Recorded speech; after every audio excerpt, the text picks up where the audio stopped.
بسم اللہ الرحمن الرحیم۔ بچوں، جو ہمارے پاس اگلا ٹاپک آج ہم نے پڑھنا ہے وہ ہے فضائل قرآن، یعنی کہ قرآن مجید کی فضیلت، قرآن مجید کی عظمت، شان و شوقت، اس کی خوبیاں۔ کہ قرآن مجید وہ لاریب کتاب ہے کہ جس میں شک کی تو کوئی گنجائش ہی موجود نہیں، اور ہو بھی کیسے سکتی ہے کہ جس کتاب کو نازل فرمانے والا خود اللہ تعالیٰ رب العالمین ہو، اور لانے والے فرشتوں کے سردار حضرت جبرائیل امین ہو، اور جس ذات پر، جس ہستی پر یہ قرآن مجید نازل ہو رہا ہے وہ نبیوں کے سردار رحمت للعالمین حضرت محمد مصطفیٰ صلی اللہ علیہ وسلم ہو، تو پھر غلطی کی گنجائش کیسے ہو سکتی ہے؟ چنانچہ قرآن مجید میں اللہ تعالیٰ نے فرمایا کہ اگر کوئی اس کا ایک لفظ بھی اس جیسا لکھ کے لا سکتے ہو تو لا کے دکھاؤ۔ کفار مکہ کو چیلنج کیا اللہ تعالیٰ نے کہ اس کی کوئی مثل اگر لا سکتے ہو تو لا کے دکھاؤ۔ 1400 صدیاں بیت چکی لیکن آج تک قرآن کی طرح کی کوئی ایک آیت بھی کوئی لکھ کے نہیں لا سکا۔ اس قرآن مجید کی خوبی یہ ہے کہ پہلے انبیاء علیہ السلام پر بھی کتابیں اور صحیفے نازل ہوا کرتے تھے،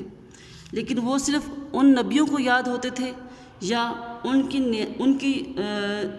مدد کرنے والے یا ان کی نیابت میں جو رسول یا نبی جو اس کتاب یا صحیفے کی تعلیم و ترویج کرنے والے ہوتے تھے ان کو یاد ہوتے تھے، یعنی کہ امتیوں کو یاد نہیں ہوتے تھے۔ جبکہ قرآن پاک وہ کتاب ہے، وہ آسمانی کتاب ہے کہ یہ نہ صرف محمد مصطفیٰ صلی اللہ علیہ وسلم کو زبانی یاد تھی بلکہ ان کے صحابہ کرام، اور یہ سلسلہ آج تک چلا آ رہا ہے کہ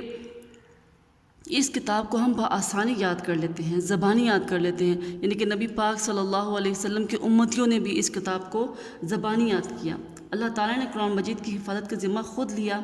قرآن مجید میں اللہ تعالیٰ نے فرمایا اِنَّا نَحْنُ نَزَّلْنَا الذِّكْرَ وَإِنَّا لَهُ لَحَافِظُونَ، یعنی کہ اس قرآن مجید کی حفاظت کا ذمہ خود اللہ تعالیٰ نے اٹھایا۔ حفاظت کا مطلب یہ ہے کہ قرآن مجید بدل نہیں سکتا، اس کو بدلا نہیں جا سکتا۔ اس کا یہ مطلب قطعاً نہیں کہ اس کے اعراب نہیں بدلے جا سکتے۔ بڑے بڑے دشمنان دین پیدا ہوئے دنیا میں، جب وہ ملکوں کے حکمران بنے تو انہوں نے اپنی طاقت کی وجہ سے سالوں قرآن مجید کے اوپر پابندی لگا دی، اور کئی ملکوں کے سربراہ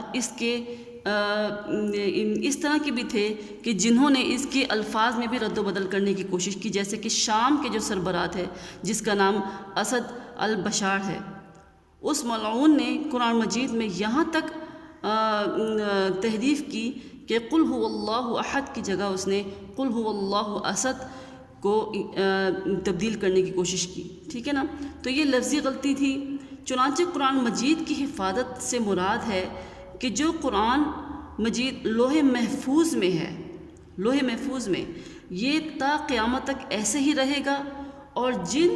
لوگوں نے قرآن پاک کے الفاظ کو جب بدلنے کی کوشش کی اللہ تعالیٰ نے ان کو نیست و نابود کر دیا۔ اس کے علاوہ اس قرآن مجید میں دوسری جو